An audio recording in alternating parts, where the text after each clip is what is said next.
All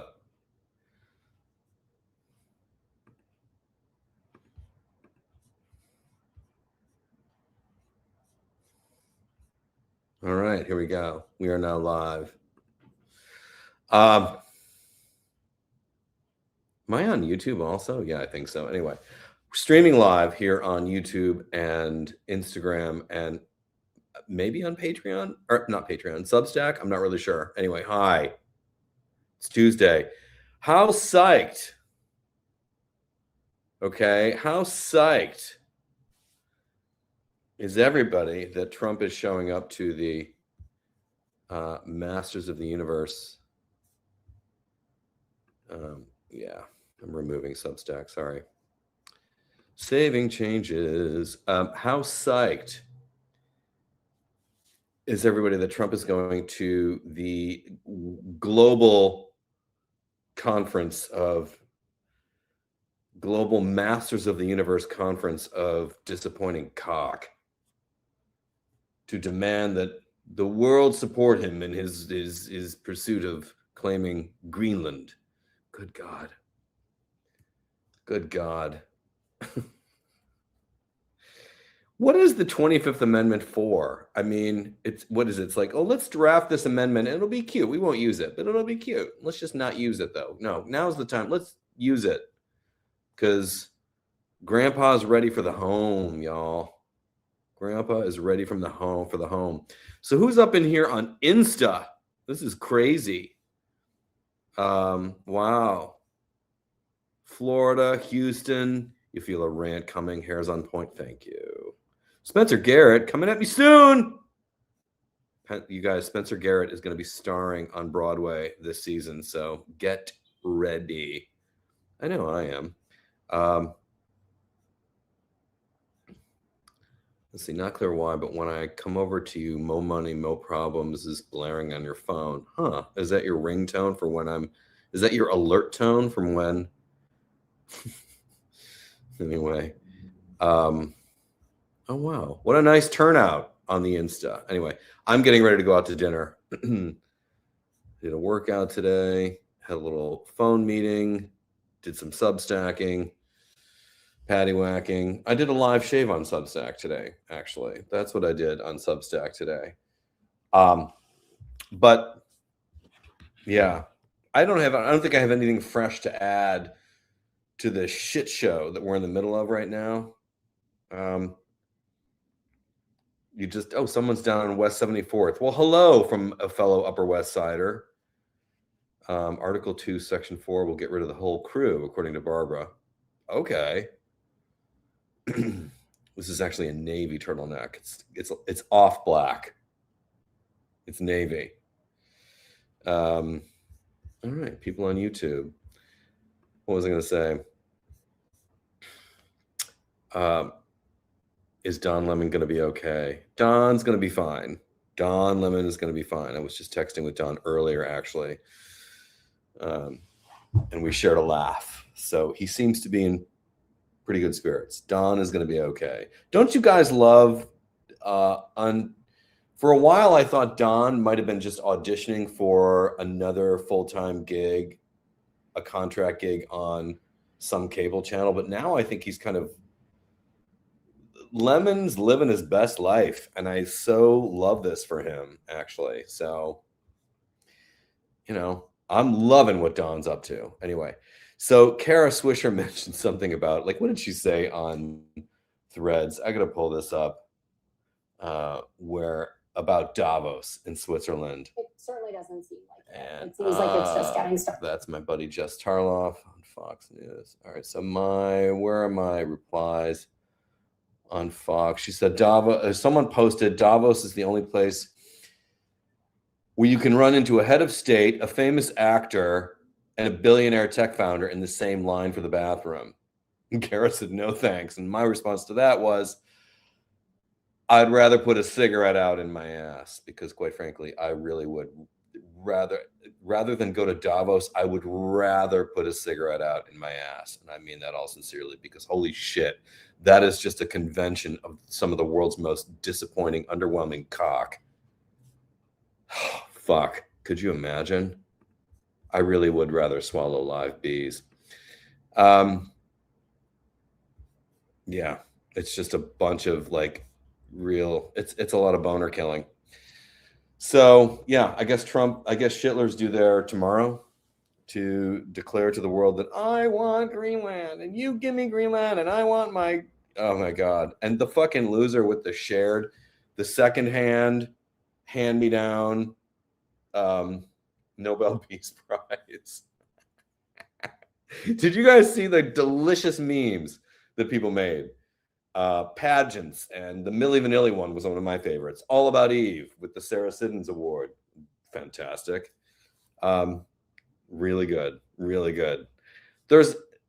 While there's a lot to light your hair on fire about, because there's also a lot to laugh at because he is ridiculous. He really is ridiculous. And if anybody from around the world is watching this, and I know I get a good number of international viewers on Instagram, certainly.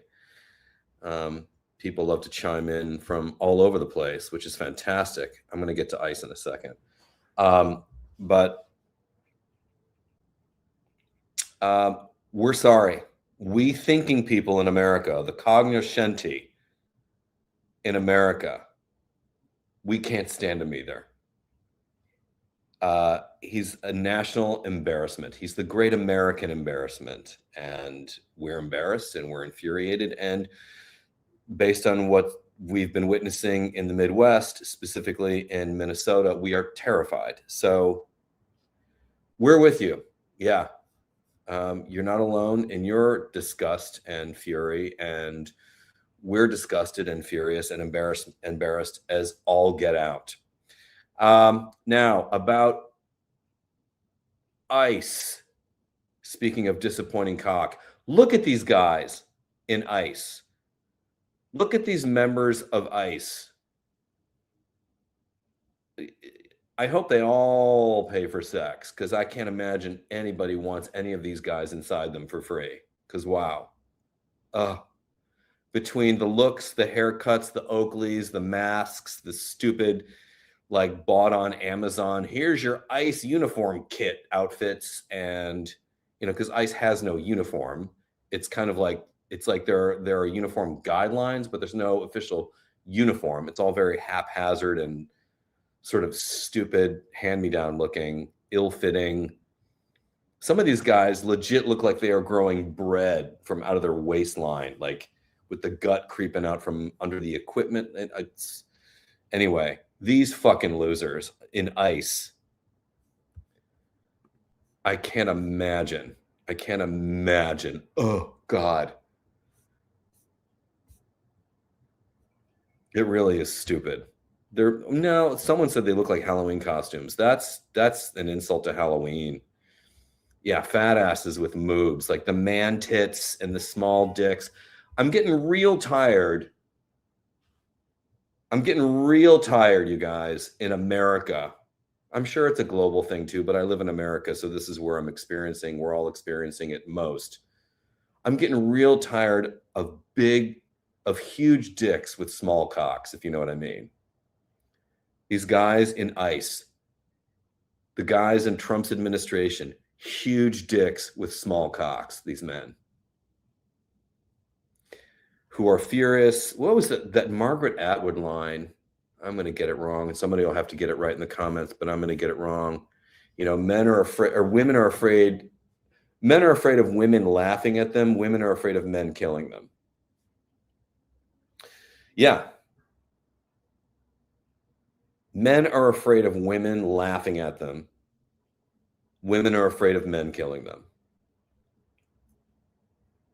But I really cannot people are just kind of like throwing it up there, and it's good that people are throwing it up there, these videos of parents being pulled away forcibly from their children and all manner of other scenarios that are horrifying. I can't really watch it. I honestly cannot watch it. It's hard for me to watch. Like the Renee Good video, I saw literally 2 different clips. I saw it from 2 different angles from the people who were on the scene that day, because I think there were like 5 videos shot from phones. of the situation. And I can only see two. And yesterday or the day before, the New York Times released sort of a master cut with all of them. I couldn't watch it. What more do I need to see of this sort of like violence porn? You know, I love a John Wick film. I love, I like a Guy Ritchie movie. I like a Quentin Tarantino movie. It's cartoon violence. We know the difference. Our brain knows the difference. When you're talking about real life, I cannot watch it. I can't watch it.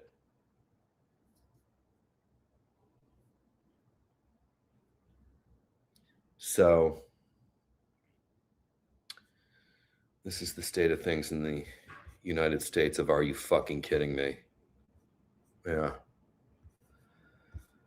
So on we go. I got to go to dinner. I got to take Lenore out for a quick spin, and then I got to meet some friends downtown for some dinner. And hopefully maybe forget about some of this for a little while.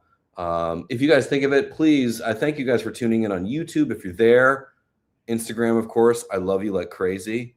Please also join me on Substack, where I am finding I'm a latecomer to the Substack party, and there are all these tools. Like the Substack toolbox is vast, and the things that you can do and the fun you can have, and I am just starting to familiarize myself with all the stuff in that toolbox, and it's fun. So please join me there if you can, and if you can become a paying subscriber, even better, because I will be doing some exclusive content as well as the podcast and all the rest of it.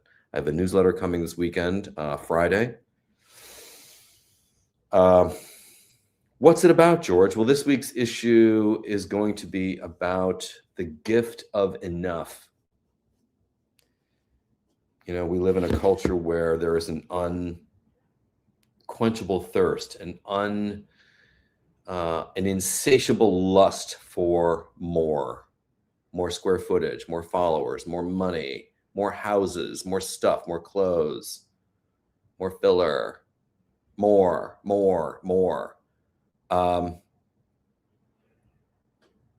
I've been around a lot of more in my day, and I am enjoying and feeling really good about the gift of enough.